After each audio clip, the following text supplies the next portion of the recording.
no typical girl. I ain't no typical.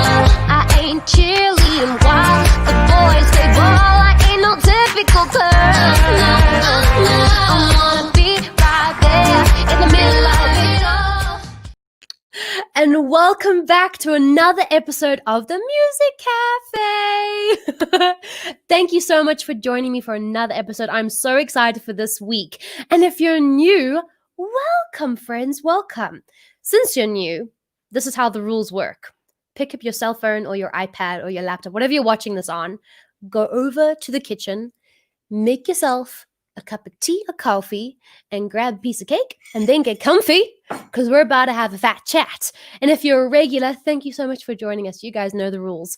There is a live chat if you're watching on Facebook or on YouTube. We've actually got our first comment. Hello, Stu. How are you? If you guys want to comment, please do. If you got any questions for our guests, chuck them there, because we're talking about the music industry. Hashtag 2020. We've got some amazing guests. We've got some SA legends. We've got some foreigners from the UK. How exciting. So I'm going to bring them up. I'm going to stop talking. I'm going to bring them up. I'm going to first bring up someone who is so dear to my heart. I love her with all my heart. She is a South African legend. Her name is Cindy Alter. Hello, Cindy. Hello, everybody. Hello. So nice to see you. Thank you, Alexandra. Yeah, I'm so happy to have you. I'm so happy to have you. Next, we have one of my favorite writing partners. Now, I met her via the interweb, via the emails, and I love writing with her. She is from the UK. Her name is Lauren Ray. Hi, Lauren. Hello. Hi, everybody. Hello. I'm so happy you're here. I'm so excited to be doing this with you. Oh my gosh, I'm so excited for this. Yes. Thank you for having me here. It's amazing. You're welcome. You're welcome. Last but not least, there is a reason why this fame.org.za is here. And every couple of weeks, I like to have the guy that runs this on the show, because he just knows a lot, in his mind about the business of the music business. And I feel like a lot of people focus on the show part of the business and not really on the business part of showbiz. So we have a very special guest, and his name is Christiaan Steyn. Hello, Christiaan. Hello. Hello. Thank you so much. Oh, thank you. Yes. Happy Women's Day, girls. Happy Women's Day. Look at us. In South Africa, Lauren, in South Africa, it's Women's Day. In South Africa. Today, so we celebrate. I'm going to celebrate with you all, ladies, anyway. So, yay for us. Please do. There we go. You're welcome. You're welcome. I actually thought it was tomorrow, but I mean, just I was like, cool. I just took it. Cool. I'll take that as well. Every day is Women's Day. Fine. Cool. Yeah. I mean, as long as I get chocolate and cake tomorrow, I'm fine with that. So, yeah. Anyway, so I'm really, really excited for this episode, because I'm, as Christiaan knows, I'm very passionate about the business side of the industry, because not a lot of people going into this industry know a lot, and they need to savvy up. I think it's so important to savvy up, know what you're getting yourself into, and know how to work the business, because that's part of the industry.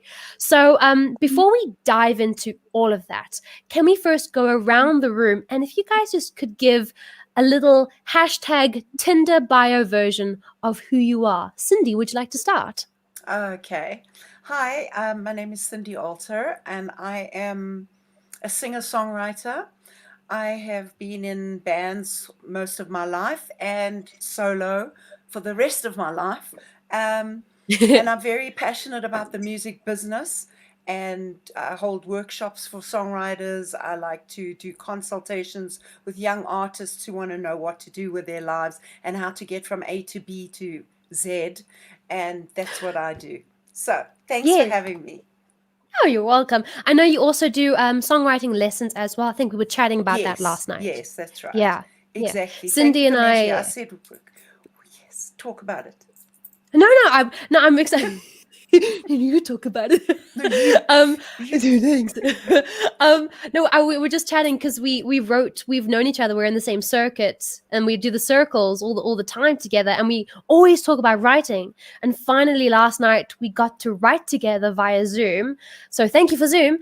You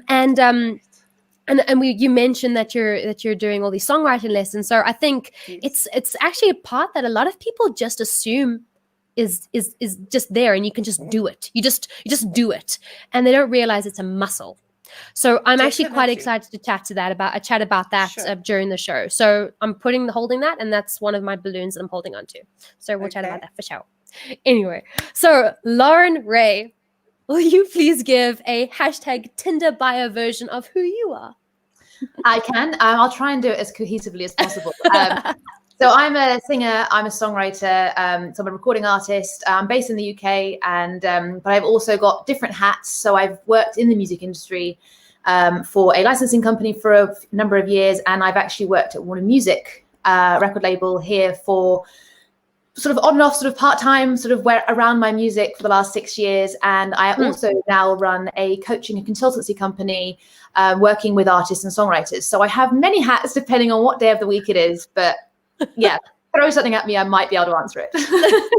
I love that. And I think and when we started writing, I think we just immediately clicked because we spoke about what it is like working in this industry as a female and having that business head. And I mean, I love writing with you. You know, I do. I love writing. Well, with right you. back at you. Oh, thanks. And I think your energy is so great and you are so positive. So I really can't wait to dive into all of the above. And again, I'm just like you said, I'm just going to chuck questions at you and just I know you'll just catch them. You'll just catch them like that. Fantastic. Last but not least, Christiaan Steyn. Will you please give our viewers a hashtag Tinder bio version of who you are and then who fame is? Because we also want to get to know the man behind fame.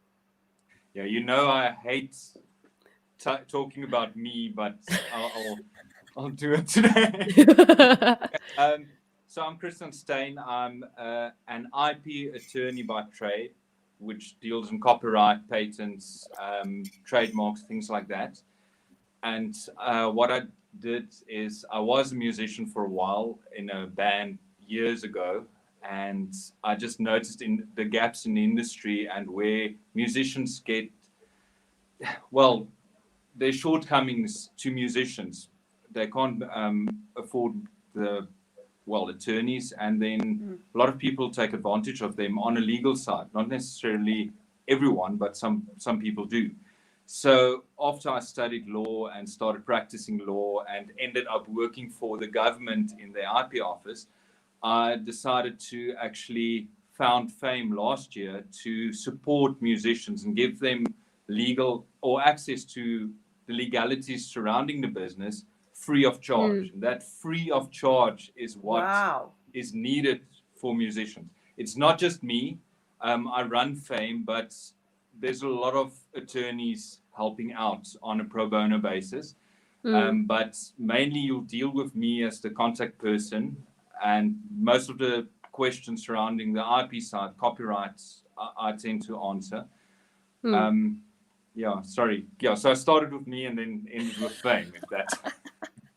That's the perfect transition. And actually, I'm going to jump right into that because I would like to start off with your reason for starting Fame, because I do love the story, because I feel like your story is very important and educational, just based on what literally happened to you.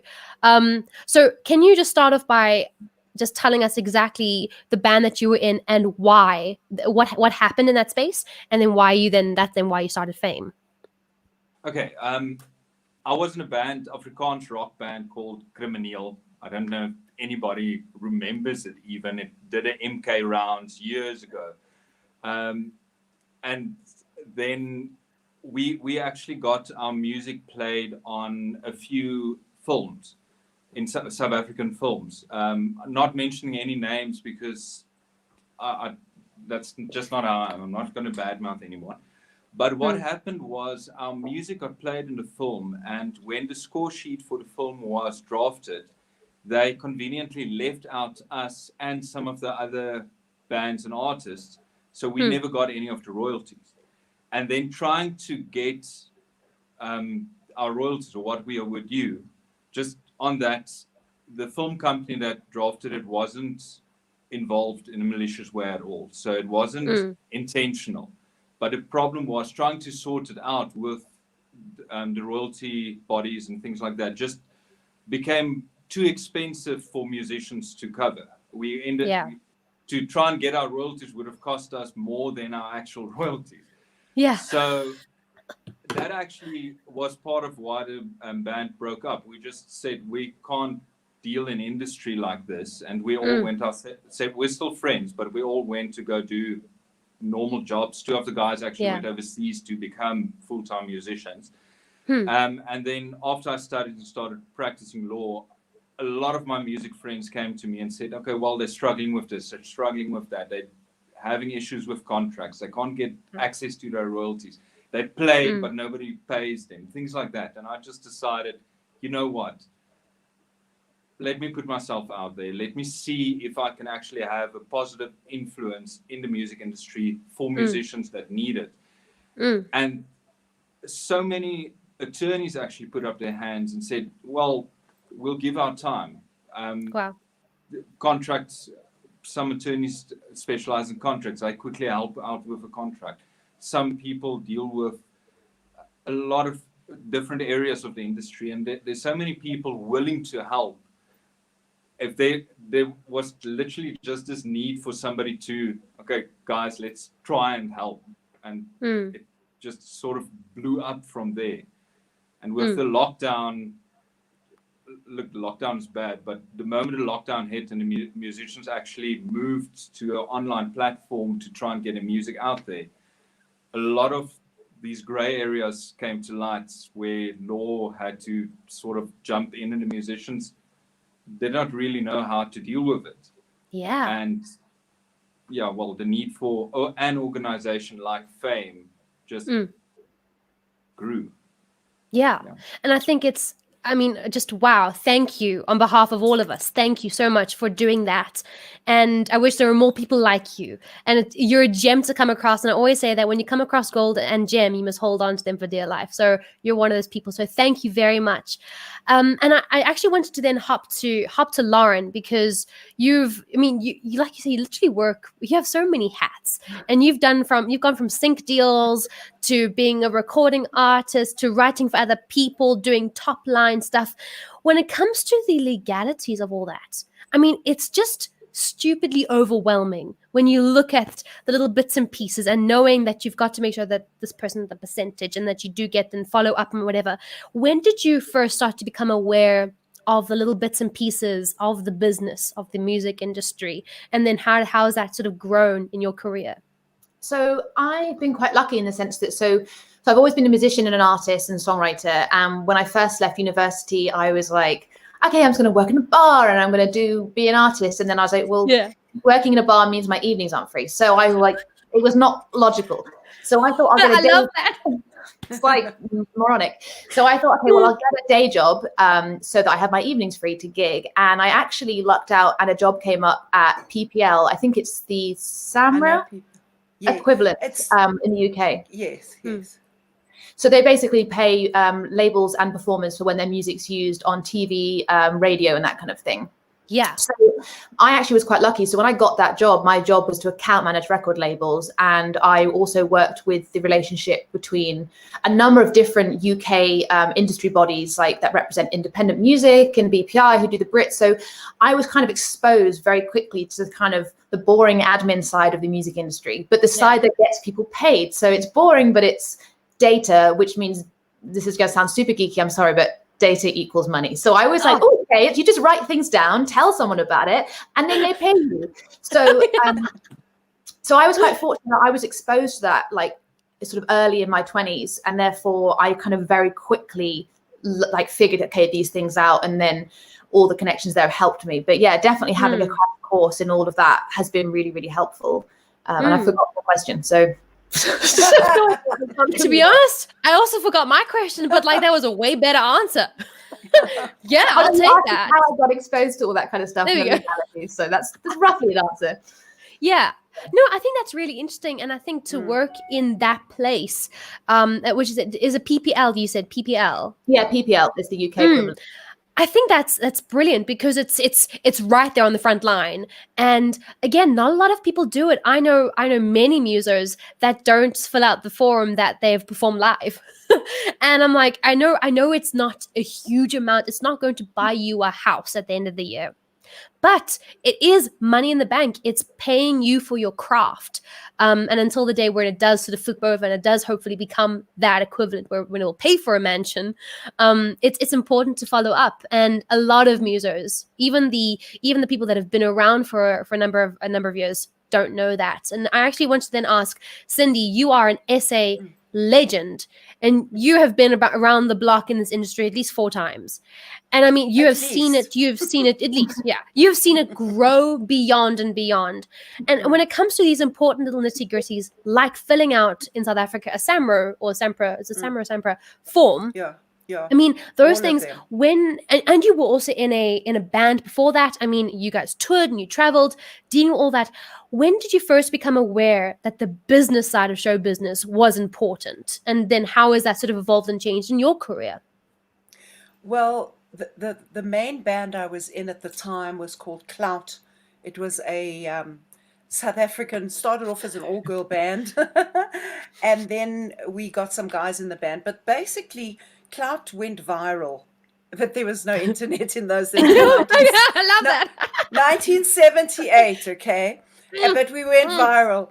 And in 1978, also, there was the added juxtapositioning of the country's politics, apartheid, and no overseas artists were allowed to come here because they would be boycotted in their country, and none of our artists were allowed to go overseas because they were boycotted in everywhere. So, if, for example, Lauren, working in the UK, we had a number 2 on the top the top of the pops, and number 2 is quite cool, and they wouldn't let us, the musicians union would not let us pick up an instrument or touch an instrument. So they used, when we were that high on the hit parade, you had to have a video. And because they wouldn't let us play, they took a video from our Dutch TV show called Disco. No, it was Top Pop, sorry. Top Pop, Disco was Germany. And they had to use that. So already there were legalities involved. But the big wake-up call for me was the fact that Clout have to date sold 17 million albums worldwide and the biggest selling South African band ever. And we were totally ripped off. Our manager didn't pay us a cent. I lie. He gave us about 10,000 Rand. And after selling at 10 million, you know, and he gave us each 10,000 Rand, said, oopsie, well, you signed the contract. And firstly, it was emotional rape, you know what I'm saying? It was emotional abuse. It was financial abuse. It was everything to do with that. And after that, I said, okay, I'm not going to sign any more contracts. You know, that was my scares.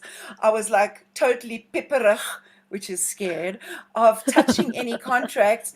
But the next big band I was in was a band called Zia, which was a multiracial band, one of the first with Johnny Clegg and Mango Groove followed shortly.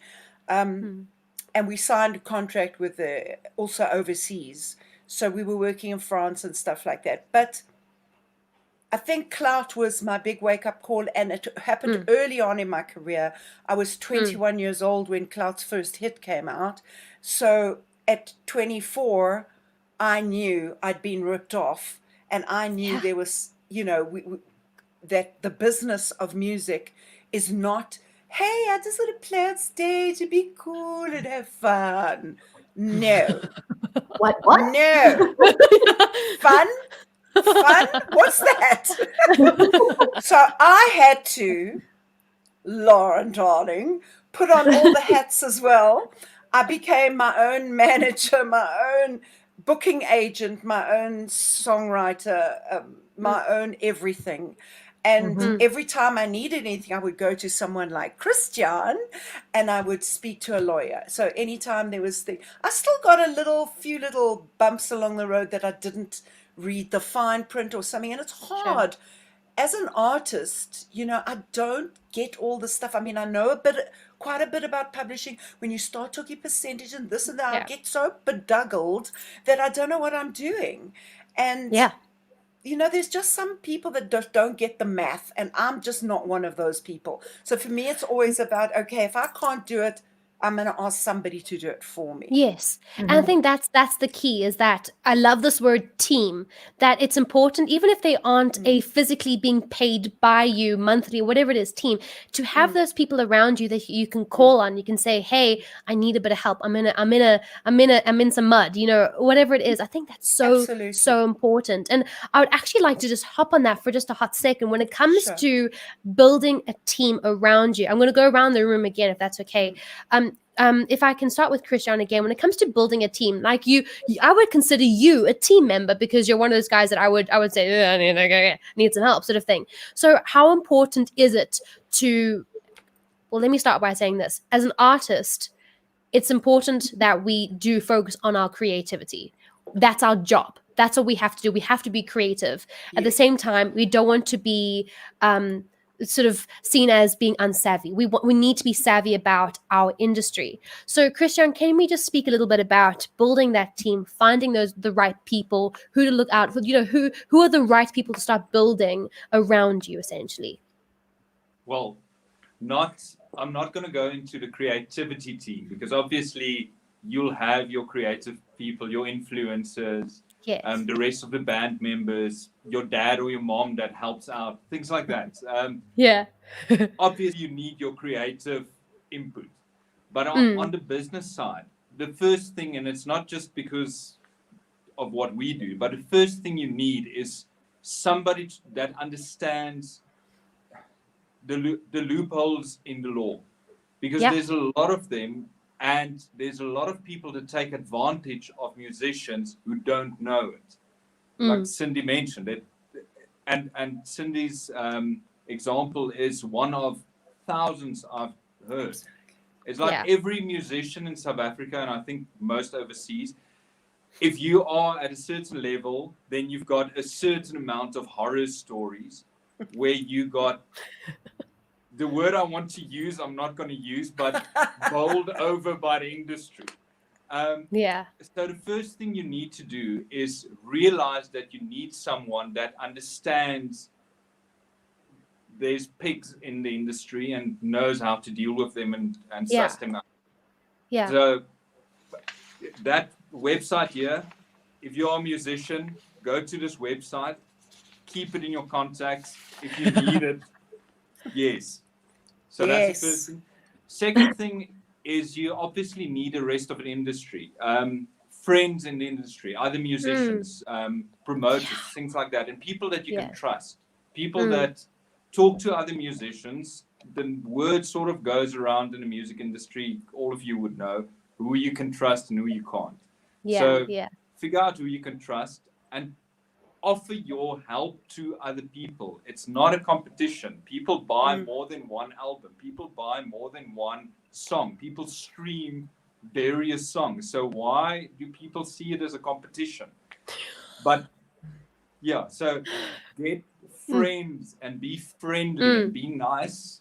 But the first thing you need is somebody that understands the legalities and the industry. It's not necessarily the same person, but build your relationship and offer what you know, because you might know something that somebody else does. So I think you've just tapped into something there that I do actually want to hop on, because it comes into where Lauren and Cindy are as well, offering what you know. But I'm going to do my best to hold on to that balloon right now. I just want to finish. Thank you, Christiaan. Will you hold on to that for me, please? Make a note or something. And then we'll... you really can make a note for me. And then Lauren, I want to carry on with this team, because now, obviously, you're in a different space to what Christiaan is speaking of. You work for Warner UK.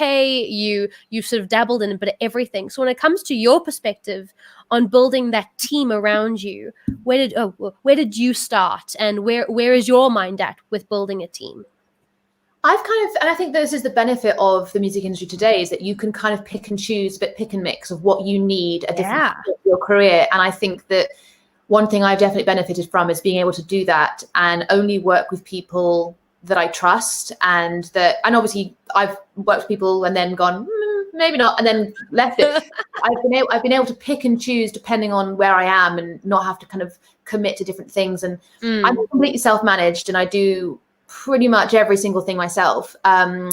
Sync pitching, and I'm my own publisher. So, I do kind of single song assignments with publishers. So I'm not signed to a publishing deal, which means I can work with lots of different publishers, and I can just pick and choose the songs I want to give away, and I can pick the ones I can keep. So at the moment, I'm very much a pick and mix situation, and pretty much everything Christiaan said, I agree with, in the sense that, people you trust and people that you have recommendations from, but also and I'm sure there's other versions of this in South Africa as are in the UK, but there's a lot of industry bodies in the UK that provide really great help, like Fame, obviously, but in the sense in the UK, we have the Featured Artist Coalition, which I'm on the beat board of.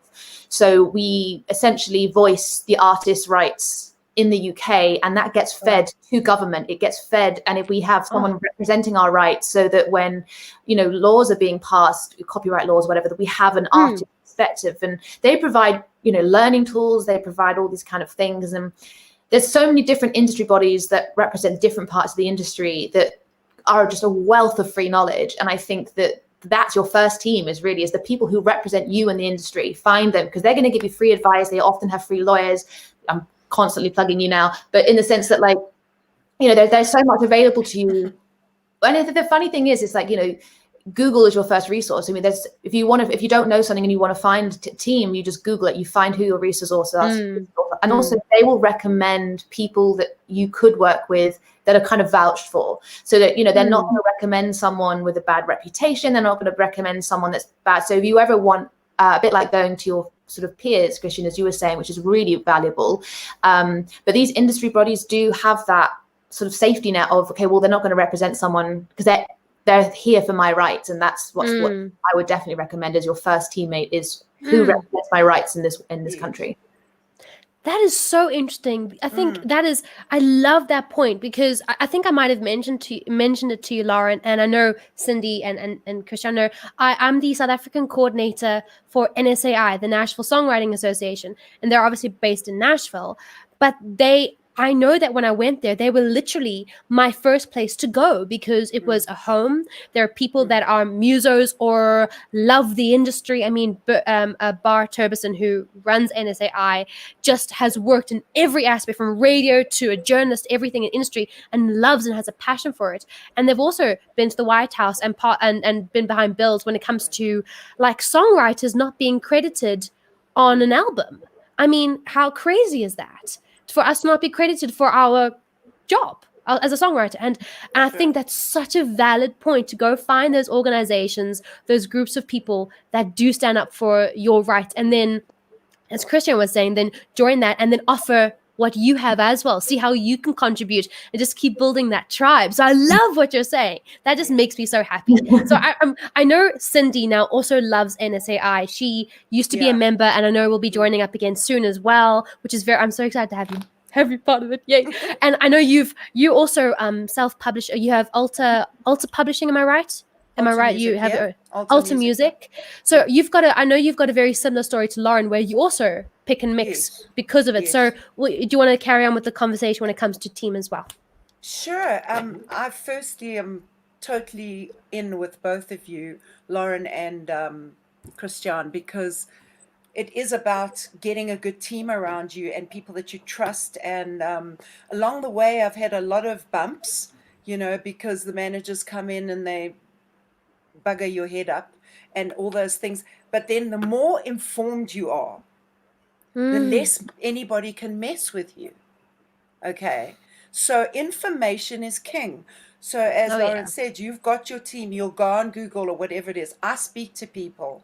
I talk to people all the time. I'll network all the time, because I don't know everything. Jeez, I'm so far from it. Even though I've got a lot of experience in the industry, I'm still learning stuff. Alexandra was like, oh, what about this? And I'm like, wow, NSAI, I haven't spoken to them for years. La, la, la. Just talking to people, hooking up things. So I had a fantastic PR guy that worked with me. When I went solo, I was working with Stuart Irving. And we split up, and I wanted to do a solo album, and I was writing my autobiography at the time as well. And Tim got on board. He got on board when he was managing a few artists, doing their PR and media stuff. And he just became that guy for me. He was so helpful, and he has been, and we've stayed friends, even though he lives in the UK now. And so we talk on the phone all the time. I go there, he gets me gigs, and he's not a manager per se, but he's a guy that I trust implicitly. So yes, have some people that you trust, find out things, ask questions, and don't always just take the first one that comes along, because you'll just meet somebody and say, oh, he's so cool, thank you so much, and blah, and give them everything. And it's like, oopsie, oops, I shouldn't have done that. But so definitely the self-publishing thing, holding on to your rights as much as you possibly can. I also don't let anybody take all my stuff.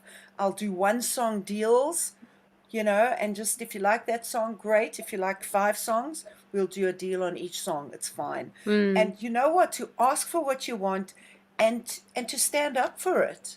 Be strong about it, and have somebody got your back, like Fame or somebody like that.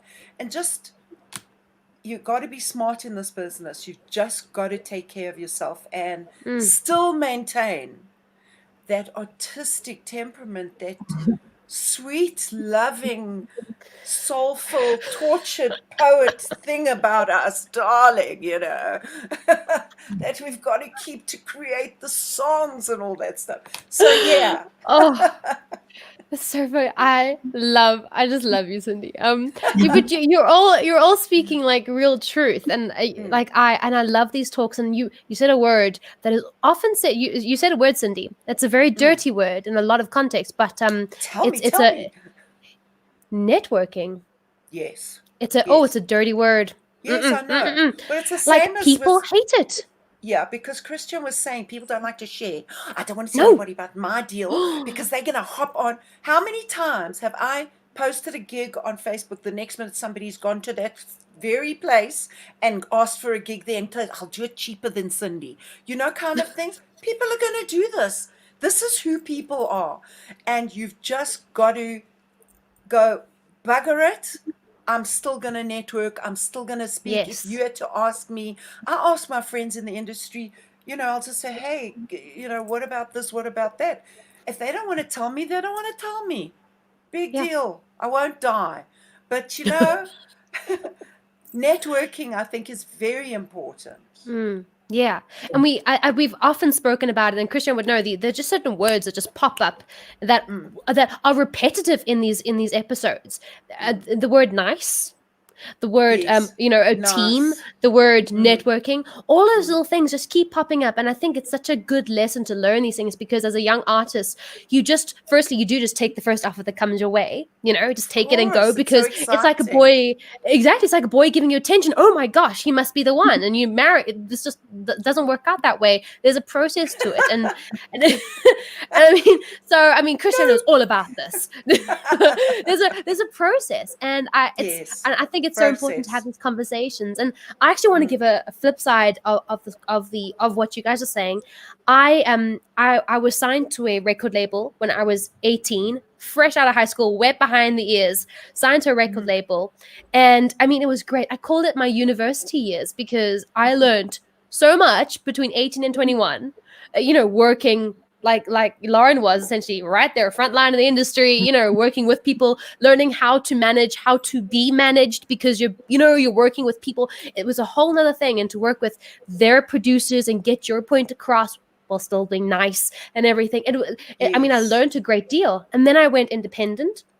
And that was really fun. I bought my first plane ticket to Nashville when I was 21. I was so happy, and I just went and been doing that back and forth.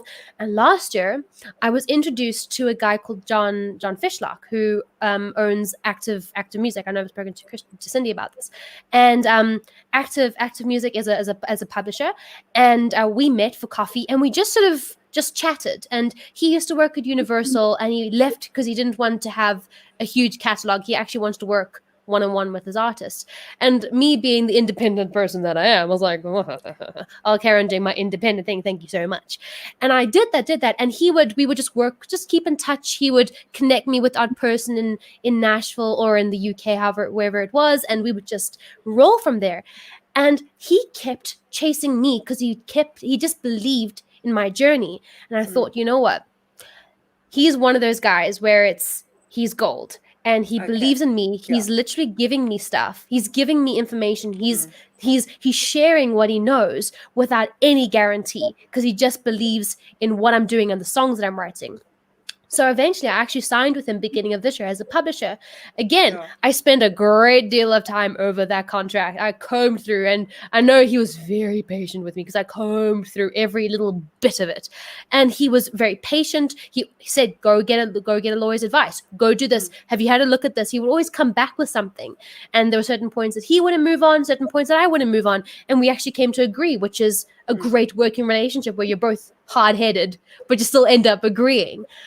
So as a flip side, I do have a publisher, but I've really worked hard at finding the right relationship and the right person to come on my team. Sorry, Lauren, I can see your. No, I wanted to say that like it's really it is important that you're bringing up your side, because I also think that as much as we were doing the pick and mix kind of conversation, like not all companies are out to get artists, and most labels and publishers aren't going out of their way to get people. So there are great deals, there are great relationships out there that you can build. You find someone that you can work with, and you've looked at that contract, and even in a great deal, there's always room for negotiation. It's a business partnership. So if you found someone that is offering you a deal that you can negotiate and work together on, there are some amazing opportunities out there. So I definitely don't want it to come across that not to sign deals or to to everyone sort of out to get the artist, because actually the whole thing is that we're not signing like a lapdog to our owner. It's a business partnership, so you have every right to look at your contract and take 3 months, 6 a year on it if you want to look through it and you want to negotiate things. Like, it's a business partnership. You wouldn't ask Pepsi, I don't know, trying to think of any other brand other than Pepsi right now. I was talking about Pepsi earlier on. Like Pepsi and John Lewis, you wouldn't expect one to bow down to the other. Do you know what I mean? Like it's just like any other business deal. So I definitely think it's great for your point, proving that point that like you've got a great relationship with that person, and that's a perfectly valid, option as well. Yeah. And I think like what you're sorry, Christiaan, go. Sorry, if I can jump in there. It's true. Again, it sometimes sounds like I'm bashing the industry. I'm not. Like Lauren said, there's a lot of good people out there. And at the end of the day, everybody is in this as a business. So you're in this to make money. And what musicians tend to forget is you can negotiate. You don't have to sign an agreement just because, I've got an agreement, sign it. Negotiate it. And in most of the instances, the person giving you the agreement would appreciate you saying, sorry, can I just look at this? Because it shows them that you're also serious about it. Yes. But for some reason, musicians forget that the industry is ultimately reliant on musicians. Without musicians, the rest of the industry is gone. Without us saying nothing. The industry knows that they are reliant on musicians. So you have the power. Remember that. Yes. And I'm not talking I'm talking to every musician. Yes. And actually what's what's interesting is that, like, as an artist and as a musician, when you do go back to a person in the industry with sort of questions, terms, maybe some negotiation points, how they react is very telling. And I think as a kind of petri dish tester, if you go back to someone and they are adamantly not okay with you even having a conversation about the contract, then your answer pretty quickly. So even if you don't have many questions, ask some, because it's a really good test case as to how that relationship is going to work out. Because at the beginning is like a relationship. It's the sweetest point. It's the honeymoon period. So if it's not, however it's like that, it's either going to stay the same or it's going to get worse. Obviously, that's not, again, dramatic, but it should be that sweet spot honeymoon period at the beginning. And if it's not, and they're not, back and forth, then that's a really great test case. Just ask a few questions. Even if you haven't got any, make some up. Yes. I love it. That's Yeah. exactly it. I think that was one of my first tests with my pub. If I can just carry on there, like I literally I looked through and I was sort of just wondering when it comes to, for example, if something were to happen overseas and I would need to get signed to somewhere overseas, how would the deal reflect here? And is there that leeway? Are you able to, are you open to that? And the first thing, yes, happy negotiating. In fact, he said we'll even put a clause in there so that when something comes along, I have to, like, so you will know me if you just something like Lauren said, make it up. Give the worst case scenario, give a random scenario, and let's just see what they say. If they say we'll put a clause in, then you found gold. So I think I think I love the idea of it not being a copy paste thing, because it 1 + 1 in this industry does not equal 2. No. It's a whole lot of different ways of doing things, and it honestly depends on, firstly, what you want out of your career. We obviously all want to make money. We all want to put gas in the tank, and we all want to put food on the table. But what do you want out of this? What do you want out of this career? And how far is that reach? And when it comes, is it online sales? Is it CDs? Where is your audience? And all those little bits and pieces come into play. And where are your strengths? Where are your weaknesses? And then how to build the right team around you. It's crazy. When you go to a makeup artist and they say, here's a color palette and let's find your color palette, then you can buy the right makeup. It's a bit like that. You need to find your color palette. So guys, you got to find anyone out there is listening, go find your color palette when it comes to the music industry. And Christiaan saying, yes. Yes. Yeah. No, Yeah, absolutely. I know.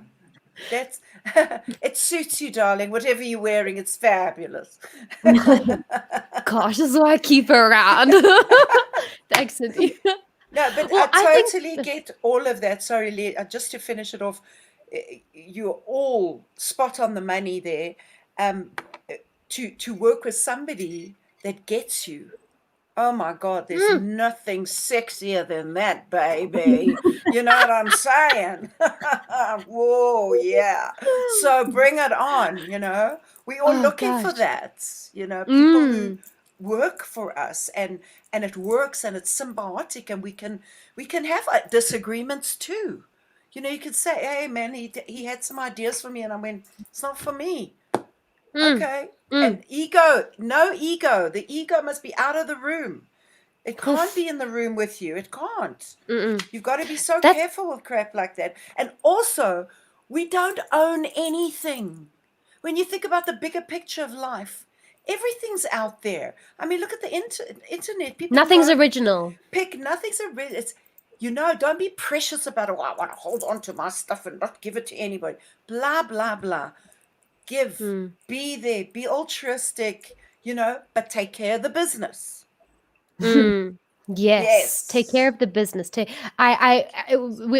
and I were writing last night, and the first thing Cindy says, and I love this, coming from a legend. This is quite special, to be honest, because I've been in a room with some pretty big songwriters, and to someone like you to say, darling, Alexandra, darling, there are no egos in this room. You tell me what's rubbish, and I'll tell you what's rubbish. And I was like, okay, cool.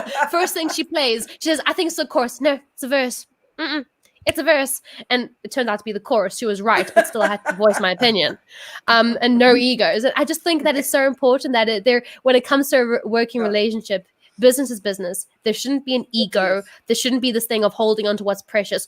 Of course, if you have strategy, when it comes to planning, when it comes to all those things, when it comes to the business side of that, that's important to you. You're keeping your business plan to yourself. That's okay.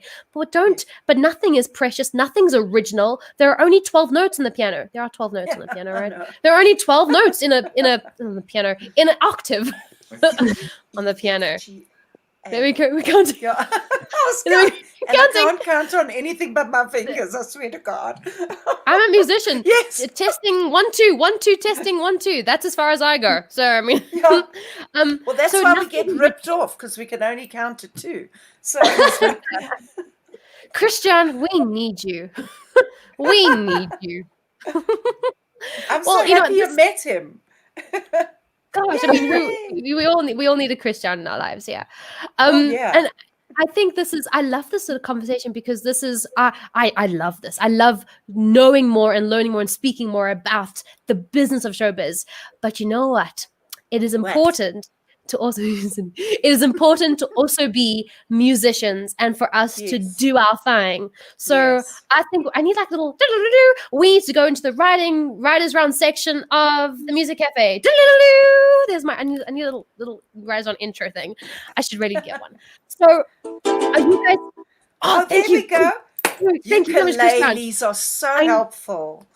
Love Just them. make me smile. Ukulele. It's a baby guitar. It's a lovely thing. I just want to grab its cheek and I want to dunk it in my coffee. It's so flipping cute. So are you guys cool to do a little bit of a writers round? And then we're going to, I know, I've got my balloon. What we have to offer. Yes. Look at me. Okay, Look at me cool. remembering. Gosh. So What we have are you to guys offer. keen to do a writers round? Definitely. 100%. Fantastic. Okay, cool.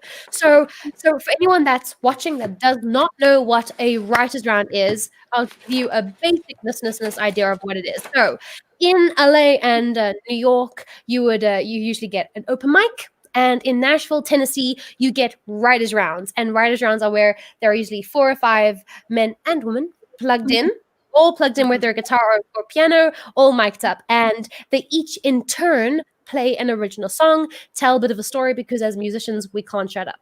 So tell a bit of a story. Usually in a live setting, we'll hop onto each other's tracks because it's kind of fun. And that'll happen for about an hour. And then once the hour's done, they get off and the next guys get on. So it's really exciting that we're able to bring a writers round here to the music cafe. We won't be able to hop onto each other's tracks because there might be a slight delay, if that's okay, guys, it could be interesting. But I think we'll keep it solo for now. But yes, I think I'm going to ask Cindy to start, and then then Lauren, then Christiaan, then I'll end off the round, and then we'll carry on with more chatting. So Cindy, would you like to take it away with your first song? My first song. Yay. We might have more than one. If we got time, we might do it. This is a bit daunting only because it's like brand new. I've played it like twice. Once in the studio just to get it down, and once when I sort of finished writing it. So I like to throw myself in the deep end sometimes and freak myself out totally. So I think I might be doing that. Okay, let's see. The song's called All My Faith. I never write love songs and like, oh, I love you and all that kind of stuff. Never. But lately, I don't know what's wrong with me. Who is he? There's nobody. I'm just writing some fictional character. I don't know. Maybe something I saw on TV or, Jason Momoa or somebody like that. I don't know.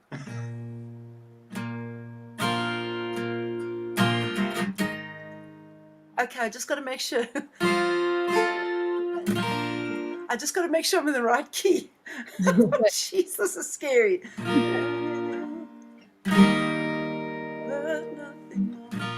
I don't know what I'm doing. Okay, let's try here.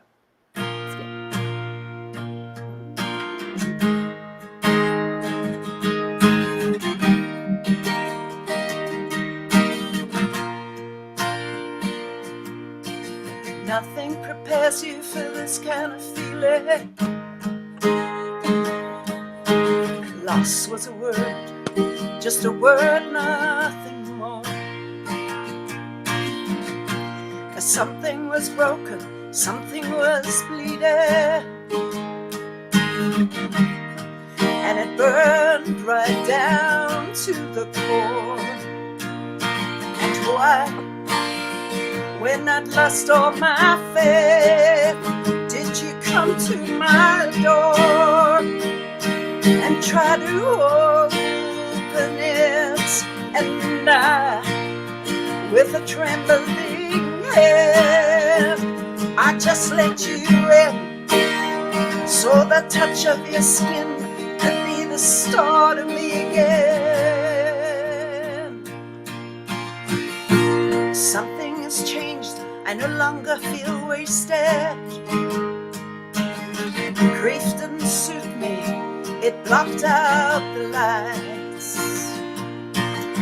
Oh, my honey sweet, it wants to be tasted. All my body reaches for you every night.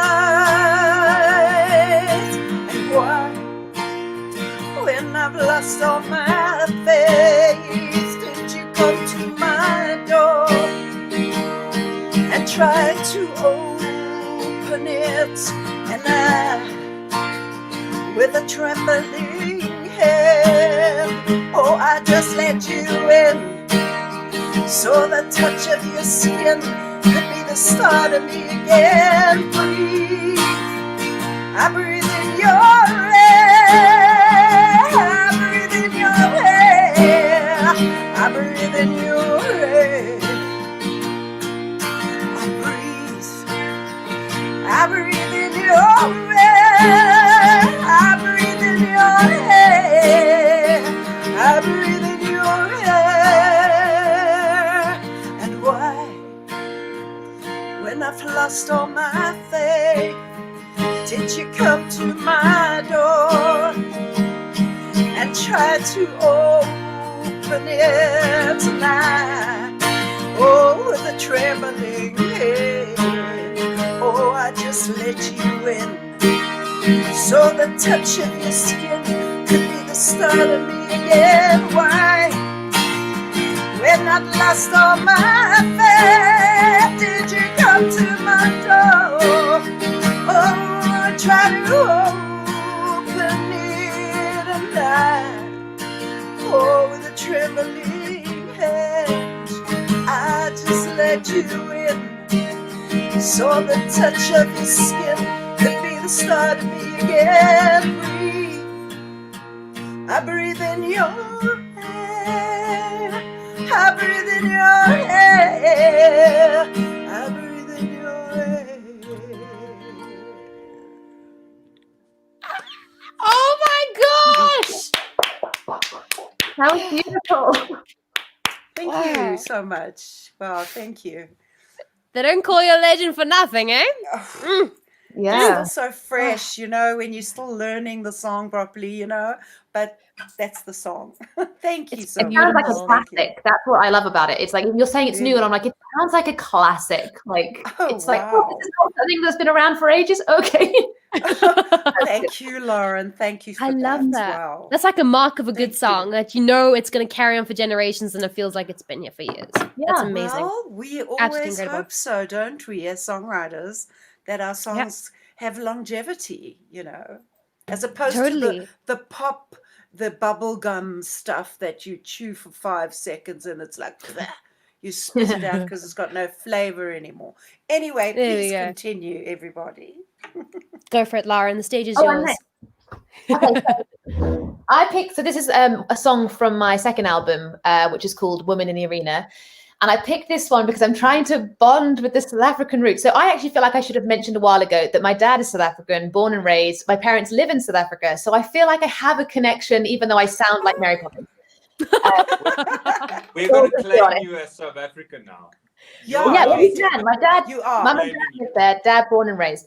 But I'm also picking this song because as I said, I do my own sync, and I was promoting my new album, and I got it on the UK Love Island, but it was filmed in South Africa.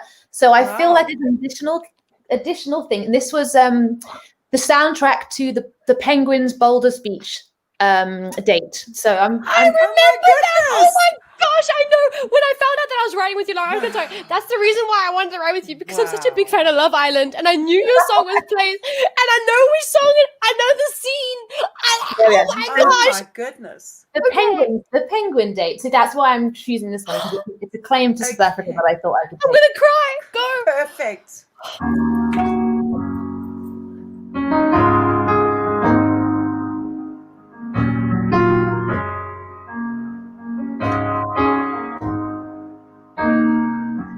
We first met, I was a child.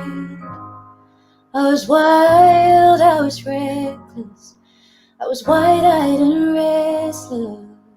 When we first touched, I was blind, and I loved without caution. It was hungry and orphan. I really thought that I was no good, Then you tell me that you see me, and you tell me that you need me. Worthy, tell me I'm worthy of somebody like you. Hold me, can you just hold me? Just tell me I'm worthy of you. You saw my walls and took them down. You knew just how to break them. I don't know where you came from, but I am scared it'll turn around. Now that I love without question, I'm without protection. Maybe I've been misunderstood, and maybe I am worthy. Worthy, tell me I'm worthy of somebody like you. Hold me, can you just hold me? Just tell me I'm worthy of you. You smile and it melts me away. 'Cause for a while you've been wondering the same. Worthy, you ask if you're worthy of somebody like me.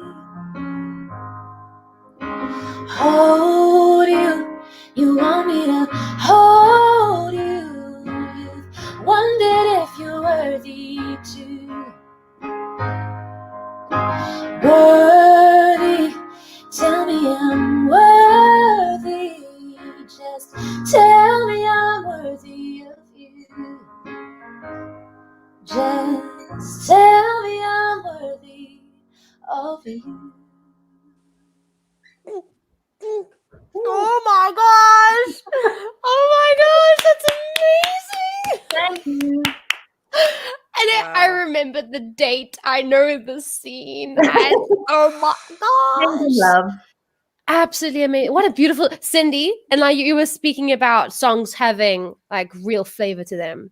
Yes. I mean, yes. I mean, like there's like a party in my mouth. That's a lot of flavors. Like that's a lot of flavors. It's beautiful. everything. It's got it Oh. all. Ticks all the boxes, darling. Thank you. Absolutely incredible. I always whenever I come across, I always tell Lauren this, when I come across your adverts also on Facebook, on Instagram sometimes, and I always I've actually started screenshotting them now whenever I come across, and I just look at it. And often I just stop at yours. I'll just like swipe past because I'm irritated. There's an advert. Like don't like I'm want to watch the stories, and then I come across yours, and I'm like, yeah. Oh. Well, I've It's a good stopped song. now, so you'll stop being spammed by me. No, I want to keep being spammed by your music. I love your Lauren. I love your music. I love your songwriting. I love writing with you. The stuff that like just comes out, and to feel that, it just like I've got the grills. I've got grills, just like the goosebumps. Grills, what a nice word. I've got goosebumps listening to you. Thank you so much for sharing that and for doing that. Oh, okay, Christiaan. Okay. Your turn. I do not sing, so please don't expect vocals. Then spoken word at least. Any of you are welcome to put pen to paper and write vocals for this, but yeah. Okay, so this is a song that it's actually more a symphony type feel. This is the piano part of these violins and things that still need to come in. So you have to imagine that while I'm playing the piano, and I shorten it slightly, but yeah, let's hope for the best. Enjoy. It's a working title, but for now just call it Unnamed because there's no name. Okay.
Wow. Wow. Beautiful. A maestro.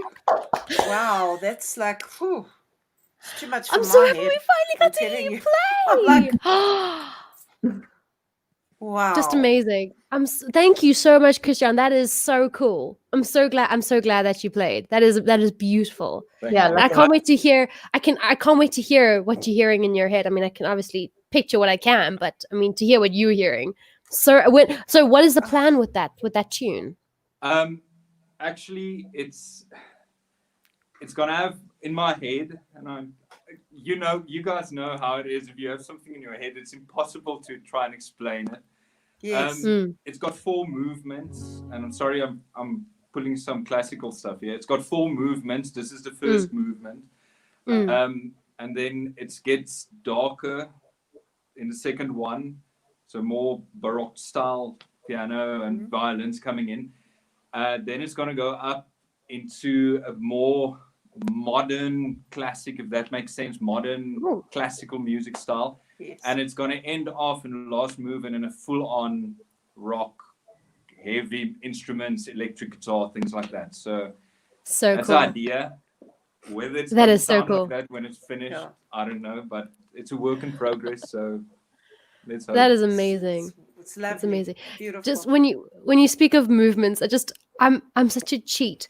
When I did my piano lessons, obviously I had to sight read and learn, had to read music and all.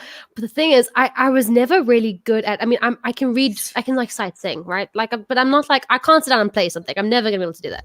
But what I would do is I'd memorize sections. These moves. This is part A, and it sounds, and I was always it sounds like the color pink. And this is part B, and it sounds like the color navy blue. And that's how I would remember my movements. I am such a cheat. So when you speak of movements, I get what you're saying. But I mean, if it sounds like the color purple, then I get it. But I mean, no, but absolutely beautiful. Thank you for finally sharing. That. Putting color to music makes sense. Oh yeah. I Absolutely. think in color. I think in color, and I see in color, and I hear in color. So yeah.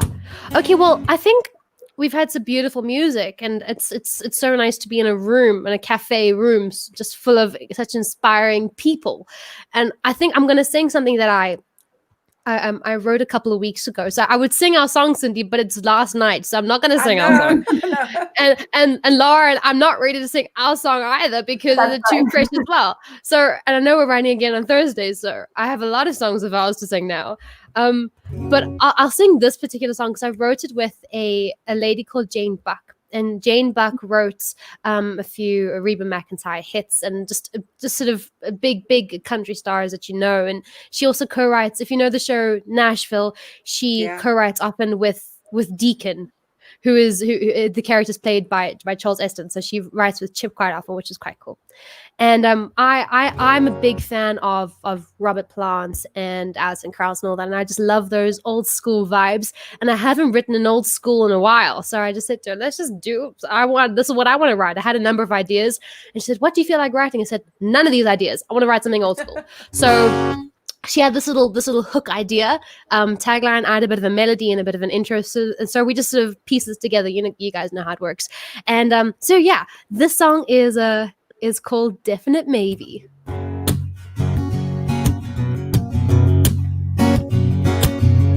I know that I need somebody over, not just anybody. Someone who wants to be my baby.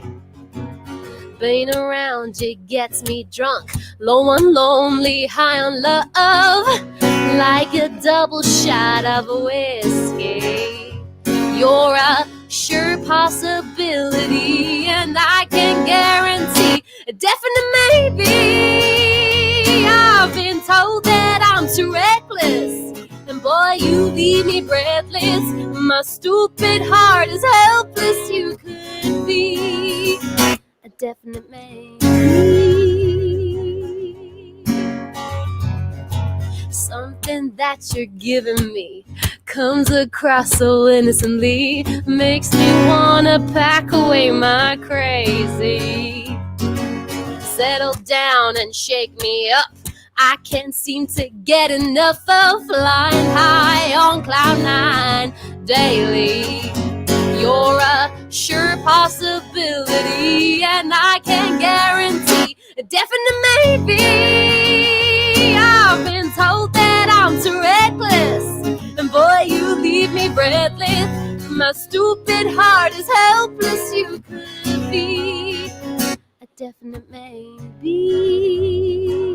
All my words are tangled up in knots. I wanna slow down, but darling, I can't stop. You're a definite maybe. I've been told that I'm too reckless, and boy, you leave me breathless. My stupid heart is helpless. You could be. I've been told that I'm too reckless, and boy, you leave me breathless. My stupid heart is helpless. You could be a definite maybe. You're perfect for me. You're a definite maybe. You're perfect for me. You're a definite maybe. You're perfect for me. You're a definite maybe. Woo! Thank you. Wow. Nice. Nice, Nothing like a bit of nice. old school, you know? Nothing Yeah. like a bit of old school. Thank you. No, Well, Straight this is ahead. thank you. I really do appreciate that. This is I've loved. I just love this vibe, and we are now going over time, and I always say we'll be on time, but we're always going over time. So I know I'm holding onto my balloon, and I would like to sort of have like finished the conversation off with that, and then we'll obviously end off with some pearls of wisdom. So I think we were chatting about what you have to offer, and I think it's very important because even as a young person in the industry, you sort of feel inadequate, and you feel like you don't actually know enough to be able to help anyone out. But the fact is that there is something that you know that somebody else does not know, and it's important just to pass along and keep that community of artists of the industry alive. So when it comes to all of you have been incredible when it comes to what you guys have to offer. So perhaps Lauren, if you want to start with what you've been doing from your side of exactly that, would you like to chat to us a bit about that? Yeah, I mean, to offer what I've offered to other artists, is that what? Yeah.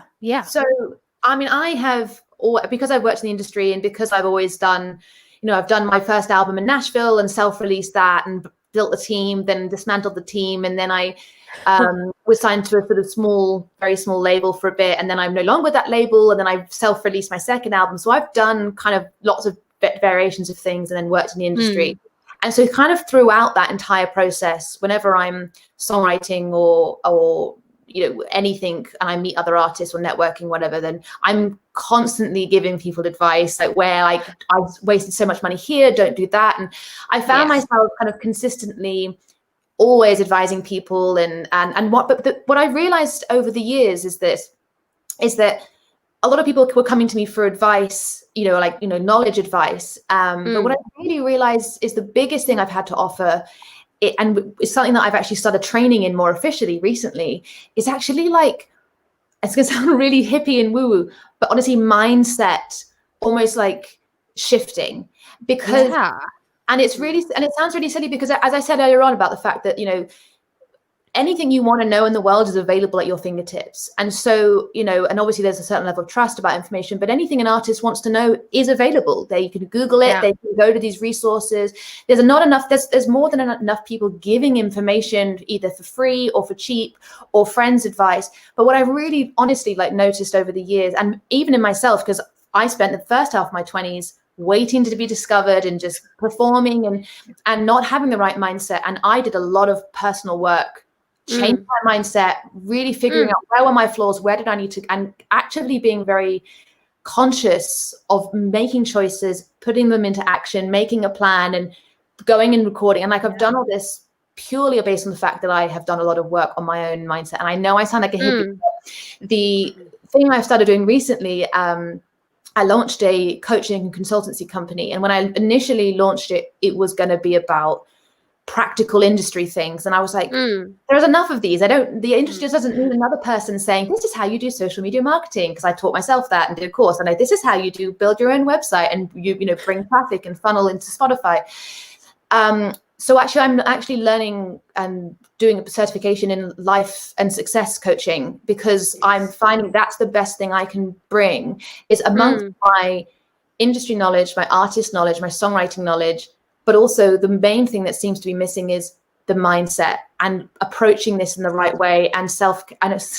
And there's a whole side of that I think for me has been the most valuable. And without me working on that personally, I would not have done 2 albums, toured the world. I toured the UK, toured Europe, played in some of the best venues without that mindset shift. And so I don't know if that answers your question, but that's for me the biggest thing that I've realized, that that's the best value that I'm bringing to people I'm working with, because the knowledge is already there. It's just about being resourceful. Like there are no unresourceful people. There's just unresourceful mindsets and states. And that's the thing.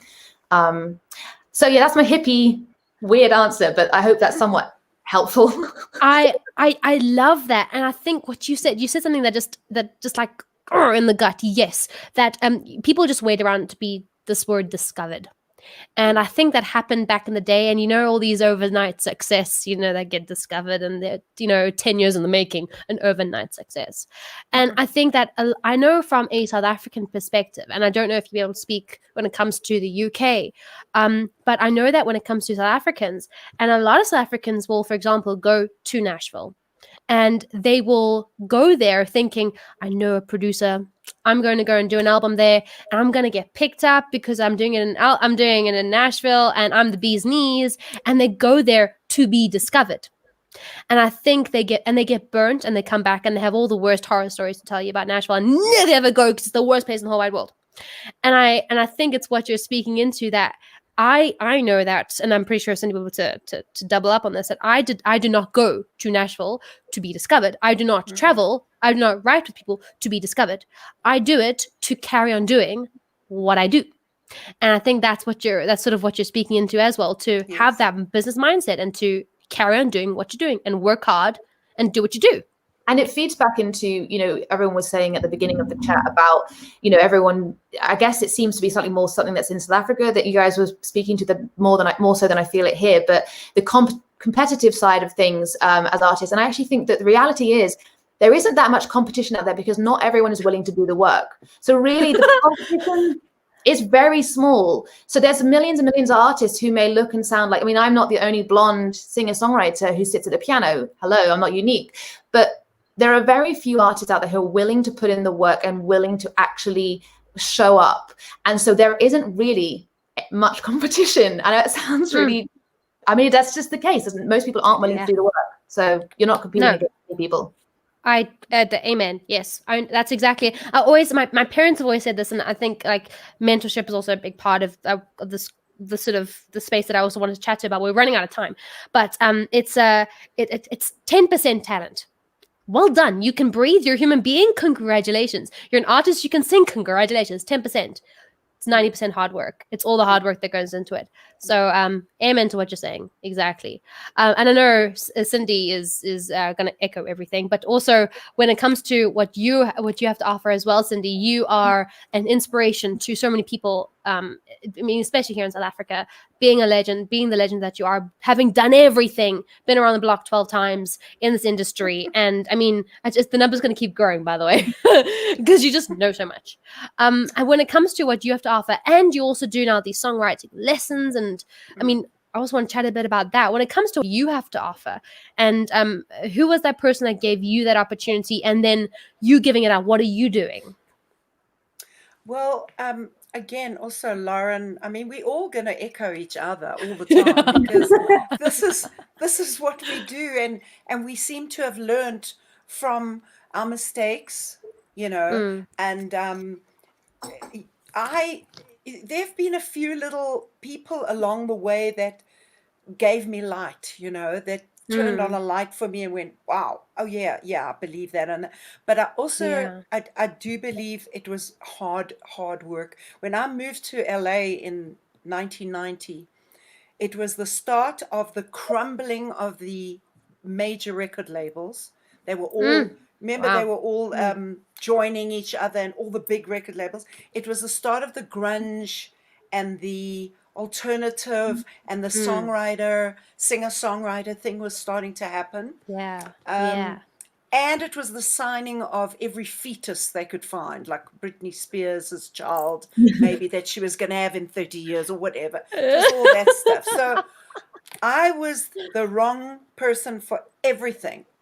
I was a singer-songwriter with a 12-string guitar, and they said, well, we've got Melissa Etheridge. And I'm like, this is a big world, baby. Can't there be more than one singer-songwriter with a 12-string guitar? I mean, really. And You'd think, right? America, no, it did. Well, LA had this box, and if you didn't fit in the box, ba-boom. So I had to get real quick. I had to get this right real quick, because especially LA, and I love Nashville because I've been there also a few times, but LA is a cesspool of broken dreams. It's everybody goes to LA with, as you said, go to Nashville and I'm going to be discovered. I'm going to be the next best thing. And they're all 90% of working as waitresses and waiters waiting for the next audition. Or I had to have day jobs in America. I couldn't make a living as a musician. And all I'd ever done before that for like 15, 20 years was be a musician. So it was a big wake-up call for me that I realized I had to get my head right. So I started doing the personal work and looking at my stuff and all that stuff. And I couldn't let, what do they call it? The jester or the trickster. I couldn't let the trickster in, because he will play havoc with your mind, and I was constantly being told I was, you're not worth it. Nah, you're not good. You're not a good singer. You're not a good songwriter. You're nothing. I was constantly being told that. And I had to get up every morning and go and work in a day job and go, thank God I was supporting myself. And then at night, go out and play with my band at the Roxy or the Madame Wong's or whatever was going on at the time. And it was digging deep. And that's what I offer when I do mentoring, even when I do songwriting classes. I talk about not only the art of the songwriting, but the art of being a songwriter. The art of being a human being within all of these things that we are trying to achieve here. And as you said, you're very young, Alexandra. You've got your whole career ahead of you. Most of you are much younger than me. I'm of the later years, And all I want out of this, I've been a big pop star. It was fun while it lasted. I had a great time. But all I want now is longevity in this industry. Still continue to reinvent myself. And I tell this to people that I mentor and I talk to, and they, continue to do. Don't ever think you know it all, as I've said earlier. So for me, it's really about, because I've lost my faith so many times that I've been on my knees in my little flat here and going, this is the most abusive business I've ever been in my life. I mean, not only, it's like I keep letting myself be abused because they don't pick up your songs and they don't like this and they don't like that. So it's like you're constantly in this abusive relationship and you have to drag yourself from the bootstraps. Whatever life throws at you, you just got to keep just saying, okay, all right, that was that. Let's keep going. Yeah. I think whenever Cindy speaks, I just sort of want to press record and play it every morning when I wake up. Yes. Yeah. The morning mantra. Well, I don't know if you want to hear all of it, darling. No, in the mirror, every morning in the resilience. mirror, I just say, be Cindy, be Cindy, be Cindy. Well, I do the mirror. I look in the mirror and I say, who are you? What are you representing today? What are you doing? Resilience, you've got to keep reminding yourself. And some days it's very hard. And during this COVID, this has been very difficult because my whole career stopped. Well, my career as a performer, done, finished. And then I'm saying to myself, well, do I even want to go back to that? Why not just move completely into the songwriting arena, the tutoring, the doing these little motivational talks, which I love to do, blah, blah, blah, talk about my experiences, impart knowledge of what I have. Yeah. And, we just constantly have to keep reinventing ourselves and staying fresh in our own minds, never mind out there, Oh yeah. in your Yeah. own head. Yeah. Oh, what you're saying is just so true. I mean, just you can't say it better than Cindy. Hashtag what would Cindy do? So yeah, I totally agree with you. So funny. I mean, so Christiaan, we've really been speaking a lot about sort of this team and the being savvy and I mean, I don't want to echo everything we've been saying, but and literally that is exactly what fame is. And I think when it comes to what fame has to offer, I think we just punt it one more time. I'm going to say the word punt. It's like the word network. It's a very ugly word, network, but you got it. It's important. So because I believe in fame. I believe in what y'all do. So when it comes to what fame has to offer and how important is that? How important is it to be savvy? Can you please just chat about that? And then we're going to wrap up the show with some pearls of wisdom. But I want to get into everybody's mind this idea of what fame really stands for. So yes, please take the floor. Okay. Well, I like the way you say what fame stands for. And actually, the fame is an acronym of the Foundation for the Advancement of Musicians' Empowerment. And that last part, fame is there or our mission is to empower musicians to know everything surrounding the legalities of the music industry.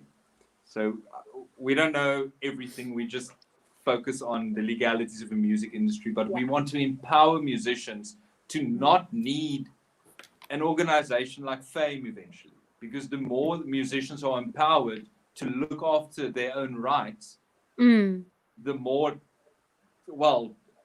at the end of the day, your music and the rights you have in your music is where your income as a musician would come from. That's the business side of music, is the royalties. Majority of the music income would be your royalties. So that's the money, and you make music because you love it. But if you make music as a living, you want that money. And yes, the it'd be royalties, nice. looking after your rights. That's what fame stands for. Is we empower musicians, or we hope to empower musicians to look after their own interests when it comes to the monetary value of your music. Yes. Yeah. That perfect. Sort of sums up what we do. I think it does. It does. And we've touched on so many very important words. We've again spoken about team and finding the right people, being nice to people. We've spoken about so much. Again, this is like an hour and 20 minutes of just like the industry right there. So this has just been absolutely incredible. Thank you all so much for doing this. And I love wrapping up with pearls of wisdom. I know every single part of this episode has been a pearl of wisdom. That's the problem. But I think we should wrap up with some pearls of wisdom, because if there's a new muser out there that is just breaking in, or someone who is just trying to, for example, reinvent or stay fresh and stay relevant in their own space, whatever it is, if there's something you can just give words of encouragement or some advice. Christiaan, would you like to start? Yeah, well, use the resources available to you. Don't try and do everything yourself, even though you sometimes can. Use the resources, irrespective of what they are. Yes. Important. Love it. Yeah, I'm with you. Lauren? I was trying to think of something different to say, but it's like, oh, my brain. I guess I would say that in the UK, networking isn't such a dirty word. And I think that it's something that shouldn't be. And networking isn't dirty. So my pearls of wisdom is reach out to people. People want to help you. People want to help each other. People are fundamentally decent at the heart of things. And you'll be surprised at how many people you can reach out to on the internet, and they want to help. They want to give you advice. And if they don't get back to you, it's not personal, it's just they don't have time. But every single one of us here, and I'm not going to speak for everyone, but I am, if you reach out to us, we'd be more than willing to like either help or advice or work with you. Obviously, we all, Cindy does songwriting and mentoring. I do my like coaching and mentoring, and Christian's work. We're all here because we all love what we do and we want to help. Yeah. So never be afraid to network, because really it's just asking for support and help, and everyone wants to be. It's an ego boost for us to be asked. So just use that as an. I love that. Sarah, I love it. That is exactly what it is. No, I do. And yes, you reach out, DM somebody on Facebook or on Instagram, drop them an email. We all have our emails out there in the real world. So yeah, I love that. That is perfect. Absolutely perfect. Thank you so much, Lauren. Incredible. Yes. So, Miss Cindy, do you have some pearls of wisdom for us? I guess this is my mantra in a way for anybody in this industry, getting into this industry. If you're just looking for stardom, good luck with that.